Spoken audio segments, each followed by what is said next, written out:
In this tutorial, I'll show you how to create a list of labels in Confluence. By the end of this video, you'll know how to display a searchable, clickable list of labels to make your content easier to organize and navigate. Start by opening the Confluence page where you want to display the label list, then click Edit. Place your cursor where you want the list to appear, type Labels, and select the Labels List macro from the suggestions. You can also open the Insert menu and search for Labels List. When the configuration window appears, choose whether you want to display labels from the current space or from all spaces. If needed, enter a specific space key to limit the results to one space.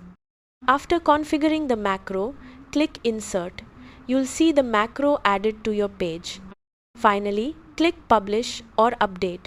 The page will display an alphabetical list of labels, and each label will be clickable, allowing you to quickly view all pages that use that label. And that's how to get a list of labels in Confluence. Thanks for watching.